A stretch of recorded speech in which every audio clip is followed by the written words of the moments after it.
Electrostatics, ठीक है। जैसे क्वेश्चन लेते हैं।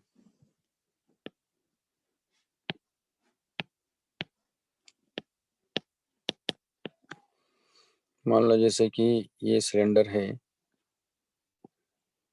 ना,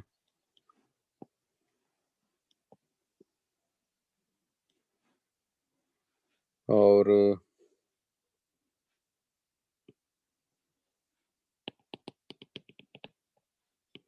एक चार्ज यहाँ रखा हुआ है क्यू। ये जो एंगल है 53 डिग्री है, और ये जो एंगल है ये 37 डिग्री है।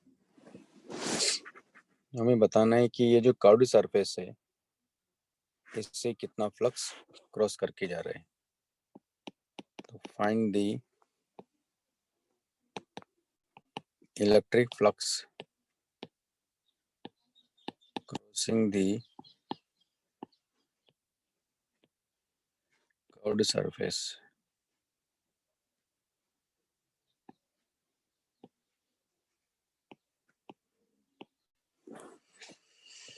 ठीक है,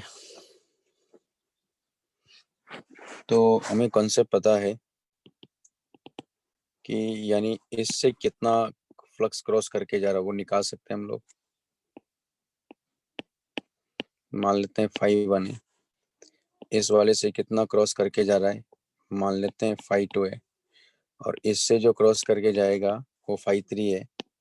तो 5 1 5 2 5 3, और ये इक्वल टू क्या होना चाहिए, Q बाई एप्सिलॉन नॉट होना चाहिए। जहाँ Q1 क्या हो जाएगा, Q by 2 epsilon naught 1 minus cos 53, और 5 2 कितना हो जाएगा, Q by 2 epsilon naught 1 minus cos 37।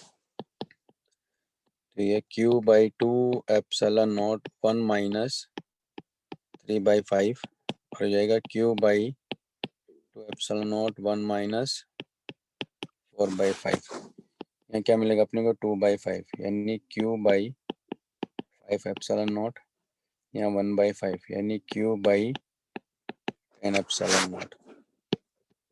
5 3 हमारे पास आ जाएगा, Q by epsilon naught minus इन दोनों को ऐड करेंगे तो जाएगा 3Q बाई 10 एप्सिलॉन नॉट, यानी 7Q बाई 10 एप्सिलॉन नॉट। ये आंसर होगा। बात समझ में आ गई? हाँ सर। लिख लीजिए इसको।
लिखिए।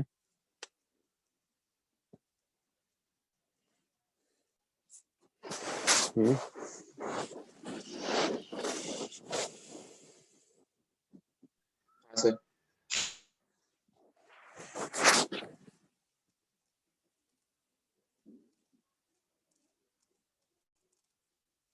हाँ सर लिखिए।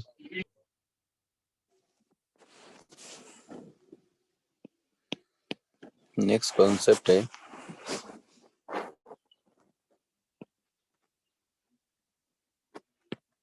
change in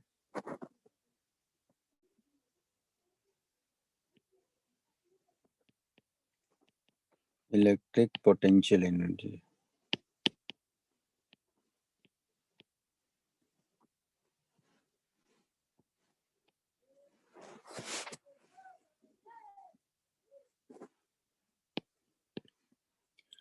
तुम्हें ये कॉन्सेप्ट पता है, du equal to minus WC होता है, change in potential energy equal to negative of the work done by conservative internal forces. क्योंकि जो पोटेंशियल एनर्जी डिफाइन किया गया वो कंजर्वेटिव फोर्सेस के लिए डिफाइन किया गया है। ओके, तो डेफिनेशन हमारे पास में, तो मान लो कि कोई चार्ज है यहाँ जिसको हमने फिक्स किया हुआ है,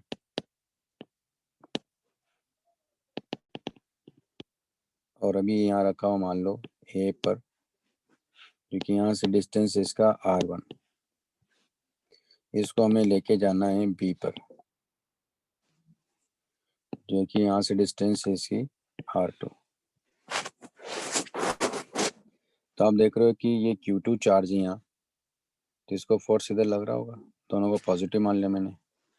किस इंस्टेंट की बात करेंगे तो मान लो यहाँ है तो इसको फोर्स इधर लग रहा है, तो ये जो डिस्टेंस है यहाँ से ये r है,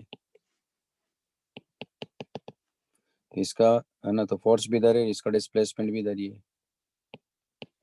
तो इस इंस्टेंट पर फोर्स क्या होगा वैसे, Q1 Q2 by 4 pi epsilon not r square. और dr की बात करें तो dr के लिए f क्या हो जाता है, कांस्टेंट हो जाता है, तो वर्क कितना हो गया, यानी WC इक्वल टू हो जाएगा F इंटू dr।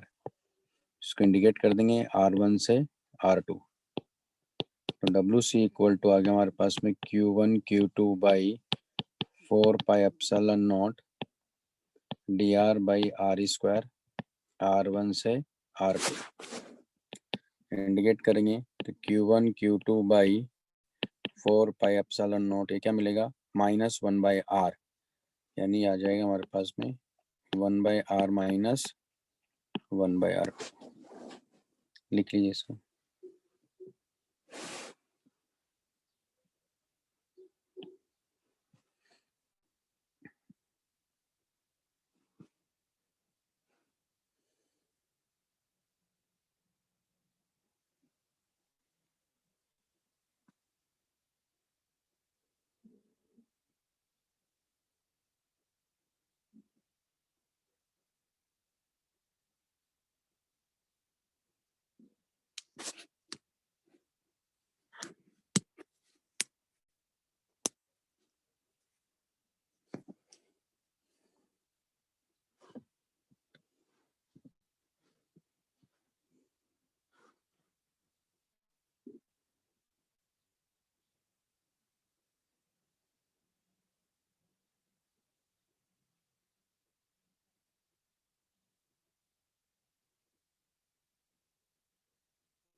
लिख लिया।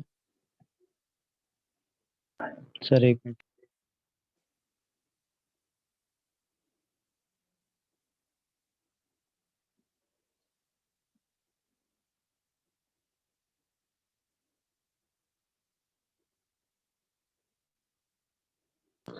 हाँ सर लिख लिया।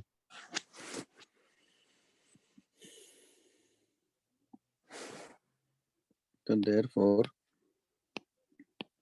du equal to minus WC, तो minus Q1 Q2 by 4 pi epsilon naught 1 by R1, 1 by R1 minus 1 by R2, और इसको क्या लिखेंगे U2 माइनस U1, माइनस अंदर मल्टीप्लाई कर दो तो ये जाएगा Q1 Q2 by 4 pi epsilon naught 1 by R2 minus 1 by R1। तो ये हमारे पास में जनरल फॉर्मूला हो गया। यहाँ हम चाहें तो रेफरेंस पॉइंट कहीं भी मान सकते हैं, लेकिन जनरली रेफरेंस पॉइंट इस केस में इन्फिनिटी मानते हैं, हाँ, पोटेंशियल जीरो मान लेते हैं, क्योंकि इंटरेक्शन क्या होता है, दोनों पार्टिकल का जीरो हो जाता है, कोई इंटरेक्शन होता ही नहीं, मतलब इनफिनिटी पर अगर दोनों रहेंगे तो reference point is chosen at infinity where potential energy is taken to be zero.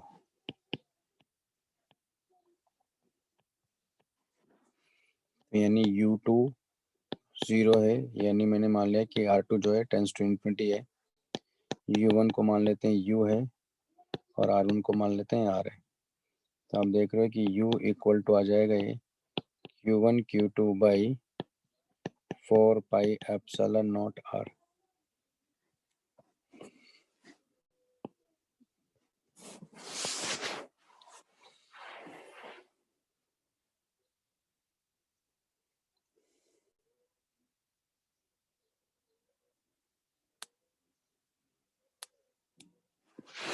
ये हो गई इलेक्ट्रिक पोटेंशियल एनर्जी। किसी पॉइंट पर क्या इलेक्ट्रिक पोटेंशियल एनर्जी वही है।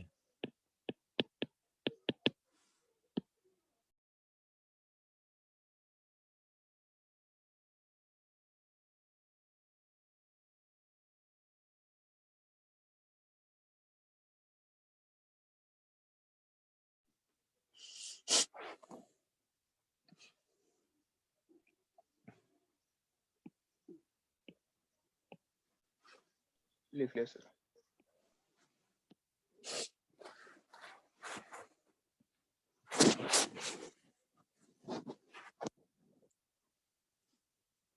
नेक्स्ट है हमारे पास में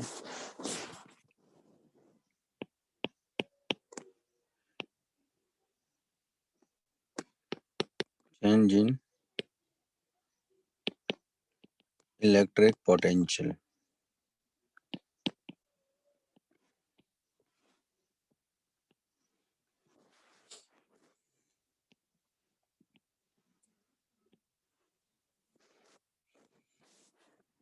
तो मान लो जैसे कि ये कोई रीजन है जिसमें इलेक्ट्रिक फील्ड एग्जिस्ट करता है, ठीक है।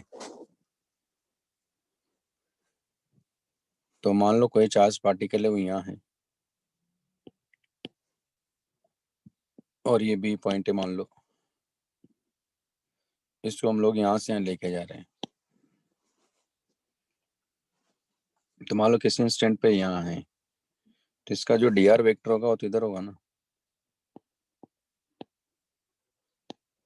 और मान लेते हैं इलेक्ट्रिक फील्ड इधर की तरफ है, ये चार्ज पार्टिकल क्यू है और इलेक्ट्रिक फील्ड इधर है, मान लो।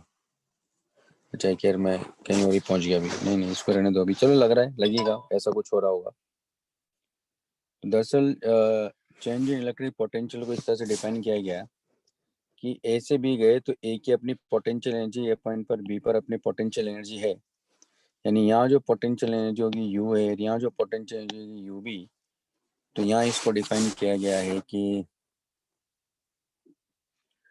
मतलब डी बी इक्वल टू हो जाएगा D U by Q.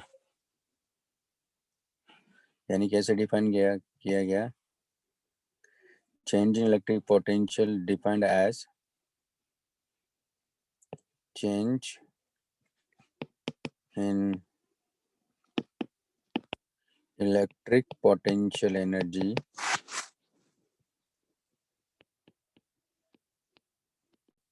per unit charge when it is moved from point A to point B in electric field।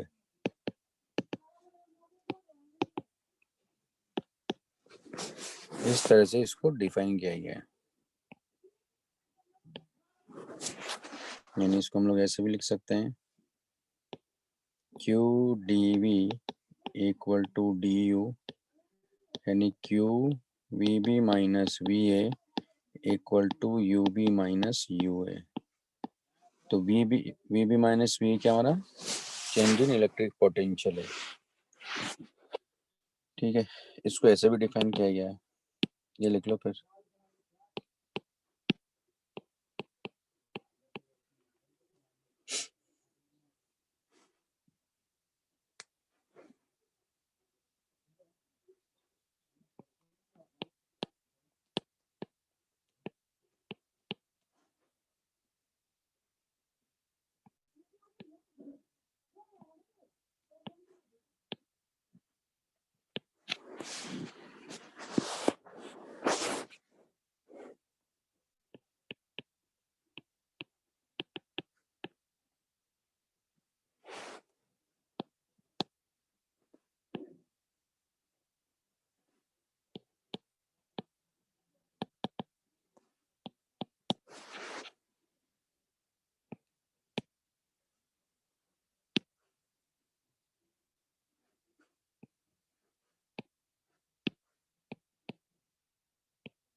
इसको और कैसे डिफाइन किया गया, work done by external agent per unit charge when charge particle is slowly displaced from point A to point B in electric field.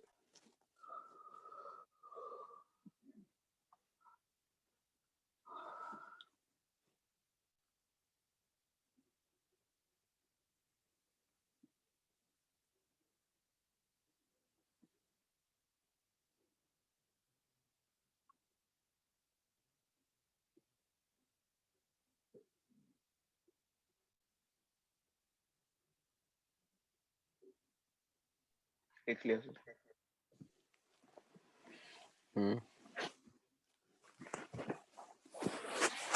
है ना, तो देखो कैसे स्लोली जब लेके जा रहे हैं तो अप्लाइंग, देखो यहाँ अप्लाइंग वर्क एनर्जी थ्योरम,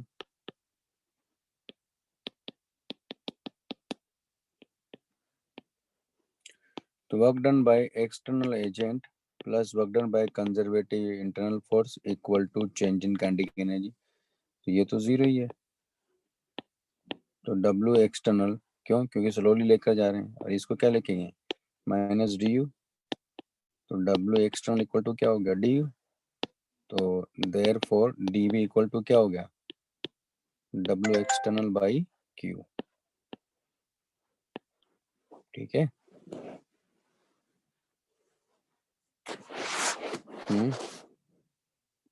हाँ सर। हाँ सर। तो ये तो हुआ चेंज इन पोटेंशियल। अगर मैं पोटेंशियल की बात करूं, इलेक्ट्रिक पोटेंशियल क्या होगा,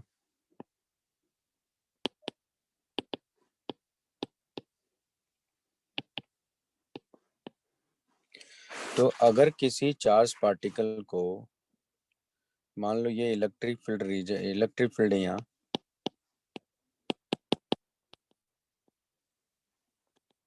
और किसी चार्ज पार्टिकल को मान लो हम लोग इन्फिनिटी से ला रहे हैं, तो यू इन्फिनिटी तो जीरो ही है, तो यू इन्फिनिटी जीरो तो वी इन्फिनिटी भी जीरो ही होगा। तो अगर इस चार्ज पार्टिकल को यहाँ लेकर आ रहे हैं हम लोग इस फील्ड में, यानी यहाँ का पोटेंशियल अगर वी है तो क्यू हम लोग लेके जाए, तो यहाँ के जो पोटेंशियल है वो यू होगी, है ना। तो ये क्या हो जाएगा एक तरह से देखा जाए तो D V equal to D U by Q ना, या मतलब u minus zero by Q ना, तो फिर यहाँ क्या हो जाएगा v माइनस जीरो, तो हमारे पास आ गया v equal to U by Q. और अगर वहां का पोटेंशियल पता है, चार्ज पता है, तो हम ये भी बता सकते हैं कि उस पॉइंट की पोटेंशियल एनर्जी कितना है, तो v into Q equal to क्या होगा U। तो ये पॉइंट P जो होगा, मान लो यहाँ उस पॉइंट P की पोटेंशियल एनर्जी भी ये होगी Q इंटू V। समझ में आई बात? और V क्या है? उस पॉइंट P का पोटेंशियल है। तो ये क्या है? Electric potential at point P।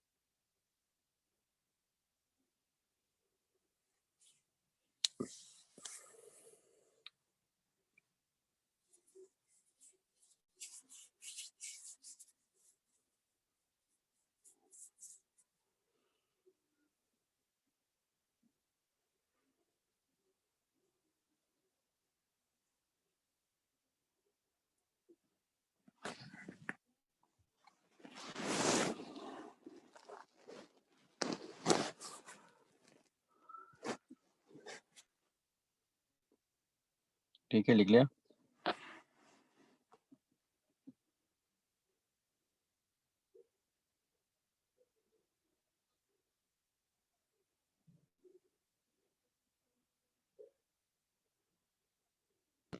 हाँ सर लिख लिया। इसी को वापस से ऐसे में डिफाइन कर सकते हैं।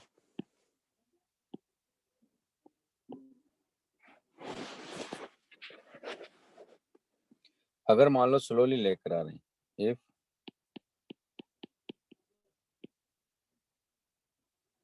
चार्ज पार्टिकल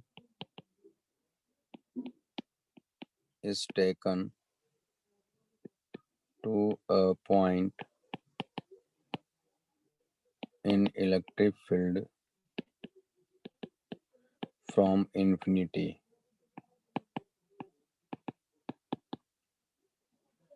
तो is taken is slowly taken. If charged particle is slowly taken to a point in electric field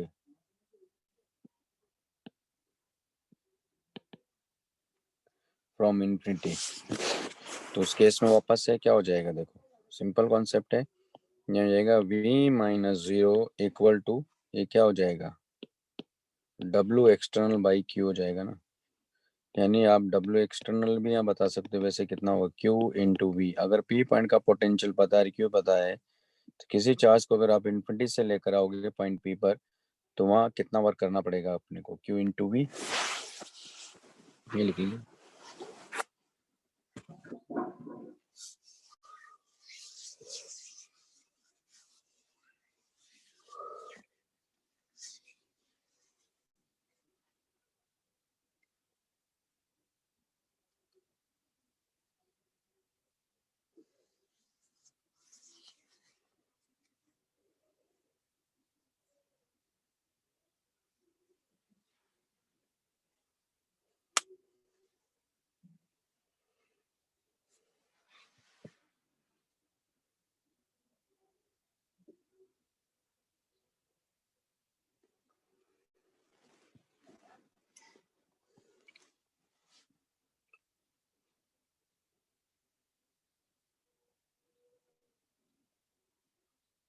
हाँ सर लिख लिया।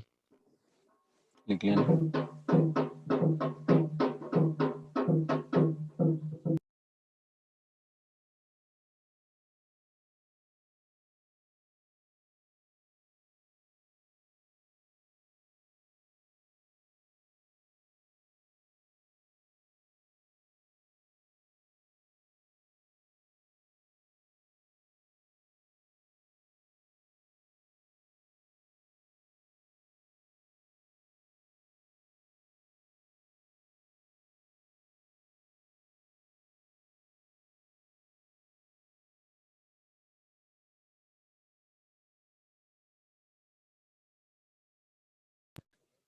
ठीक है ना?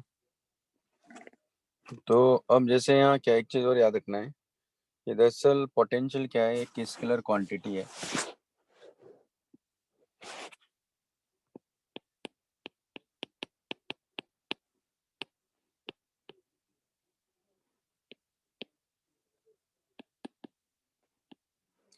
It is a scalar quantity, तो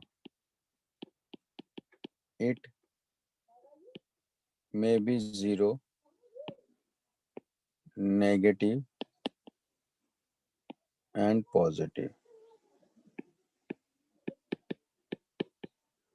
ठीक है, और अगर किसी पॉइंट पर मान लो कई सारे चार्जेस रखे हुए हैं और उनकी वजह से किसी पर्टिकुलर पॉइंट पर कोई पॉइंट अपने को दिया हुआ है, वहाँ पोटेंशियल निकालना है, तो क्या करेंगे, सबका एल्जेब्रिक सम करेंगे। ठीक है, तो electric potential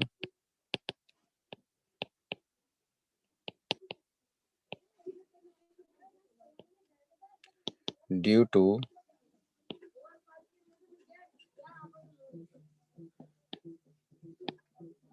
many charges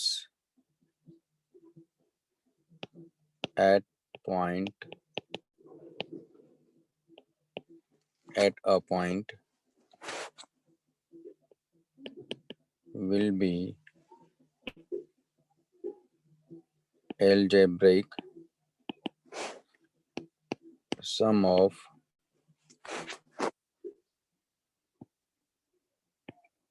electric potential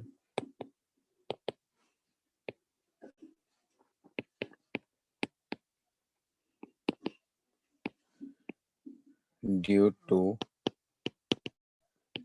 individual charges।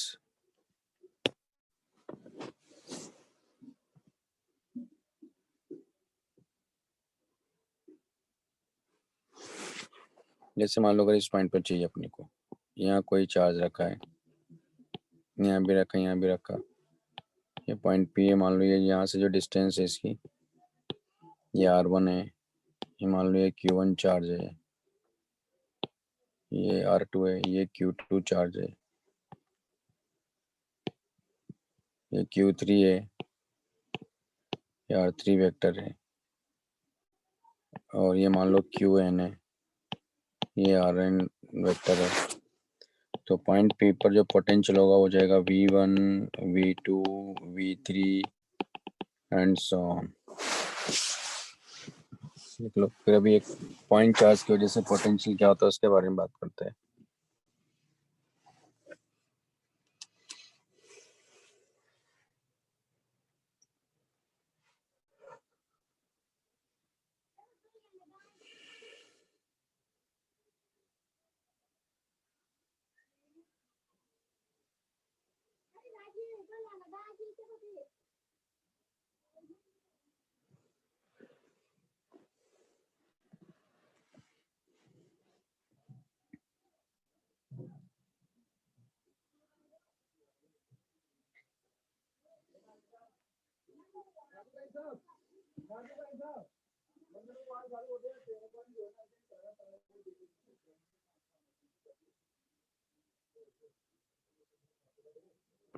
हाँ सर लिख लिया।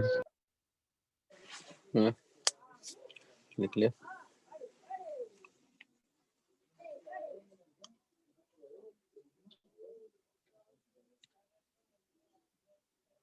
चलो जैसे क्वेश्चन करते हैं पहले। जैसे 50 है मान लो हमारे पास में,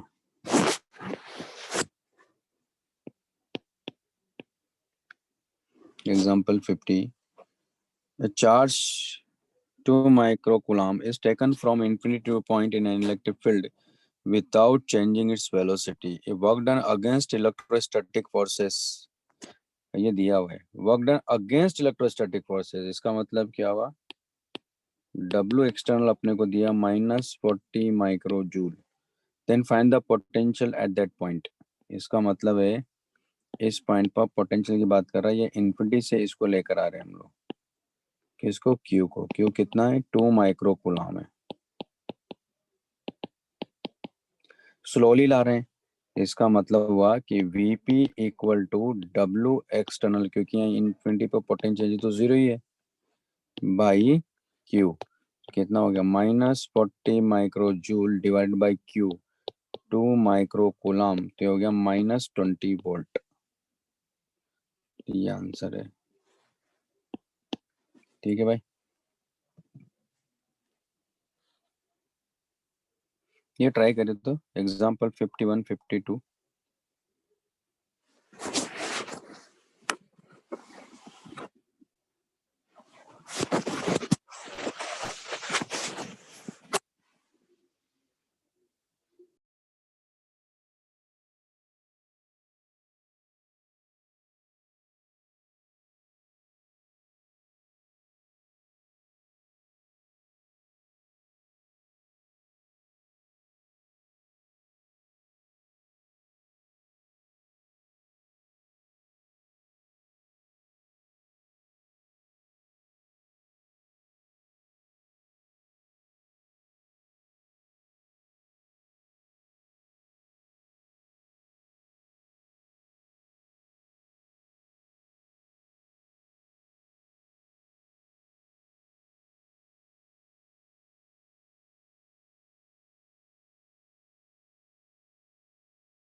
कर लिया क्या?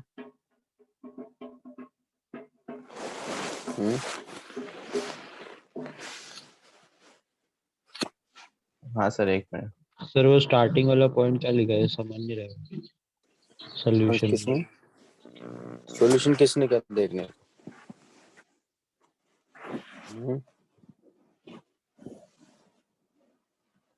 सॉल्यूशन थोड़ी देखना है, करो से ट्राई तो करो।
कर लिया क्या?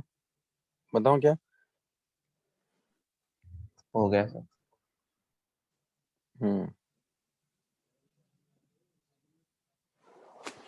कर लिया।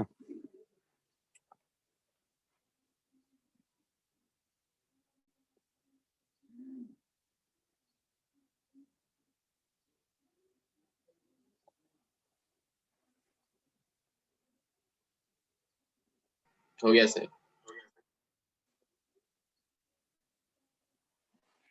चलिए तो नेक्स्ट हमारे पास है potential due to point charge.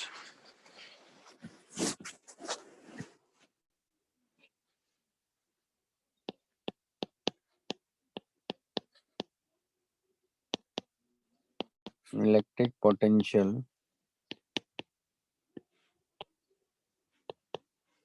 Due to a point charge.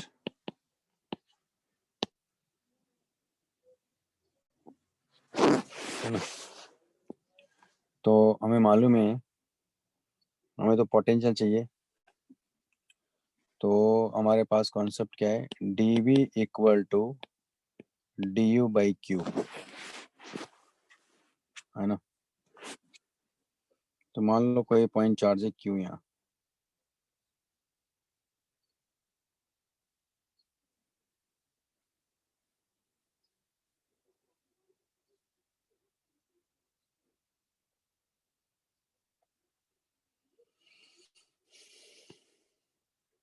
और इसकी वजह से हमें मान लो इस पॉइंट पर पोटेंशियल चाहिए,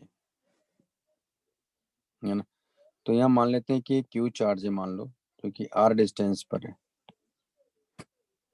हमें कैपिटल क्यू की वजह से पोटेंशियल पी पॉइंट पर चाहिए, क्यू है मान लो, तो ये आर नो डिस्टेंस पे मान लेते हैं, है ना। किस इंस्टेंट पर मान लो ये यहाँ है क्यू, कितने डिस्टेंस पर, आर डिस्टेंस पर। तो हमें मालूम है कि डी बी इक्वल टू क्या होता है, minus W C by Q होता है। तो डब्ल्यू सी क्या हो जाएगा यहाँ, क्योंकि आर डिस्टेंस पे जाएंगे ये डी आर लेंगे, तो हमारे पास क्या हो जाएगा ये माइनस, यानी इसको हम लोग इंडिकेट करेंगे एक तरह से, आर नॉट टू इन्फिनिटी के लिए जा रहे हैं हम लोग, डब्ल्यू सी क्या लिखोगे आप, F into D R by Q लिखोगे, ठीक है ना। क्या लिखोगे, क्यू, क्योंकि क्यू की बात करें तो क्यू के लिए तो चेंज इन पोटेंशियल ये होगा, क्योंकि ये जो कैपिटल क्यू की वजह से जो फील्ड है उसमें स्मॉल क्यू क्या कर रहा है, पी से इन्फिनिटी की तरफ मूव कर रहा है, उसी के लिए बात करना है। ये लॉजिक समझ में आ रहा है ना पहले तो। हम्म हाँ सर।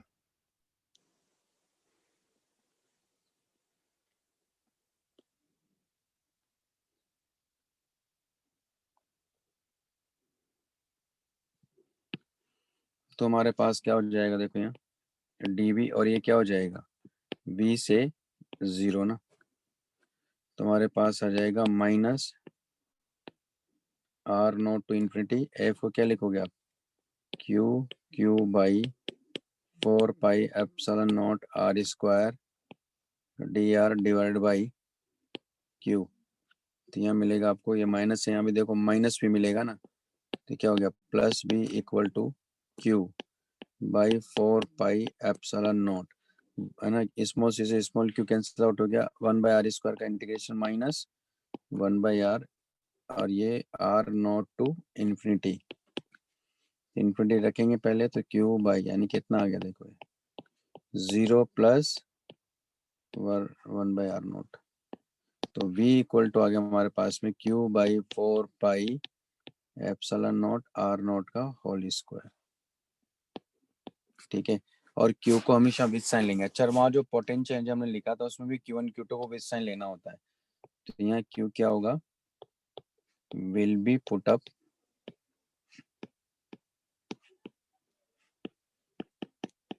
विद साइन,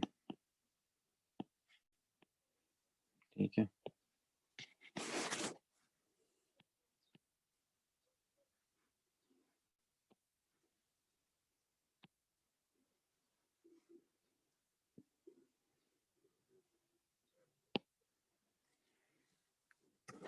लिख लीजिए इसको।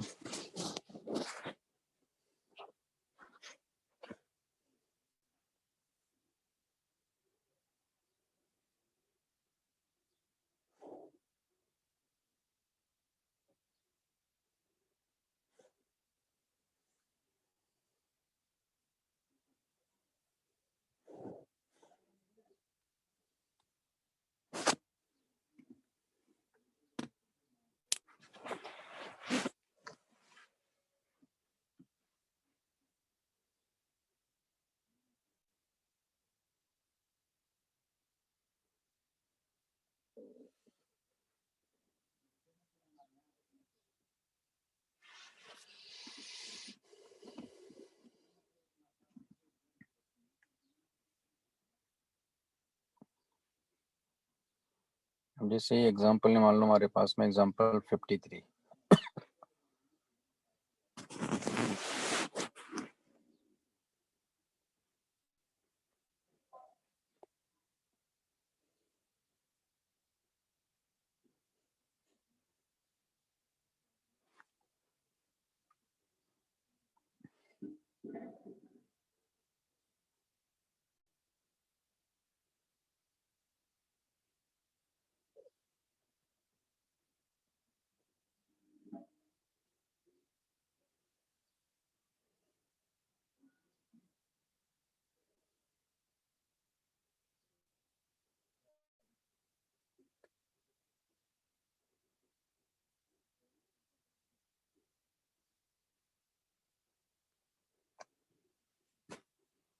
हाँ सर, हो गया।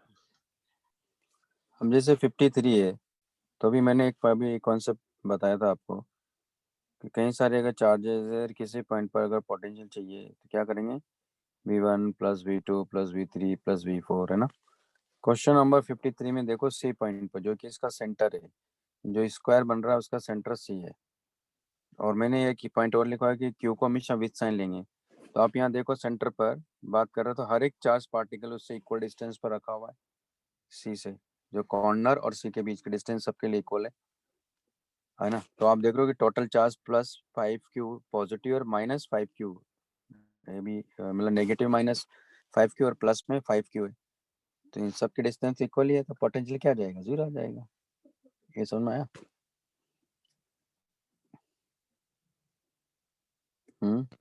हाँ सर। उसी तरह ये 54 आप कर सकते हो, करो तो 54।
ठीक है ना।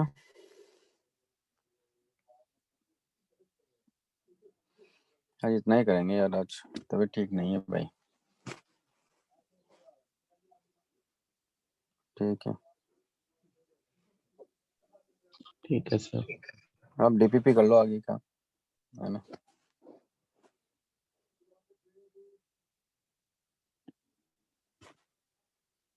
ठीक है, चलो bye bye. Bye sir. Sir हाँ बोलिए। सर मतलब आपके हिसाब से हमारे पास शीट करने के बाद भी थर्ड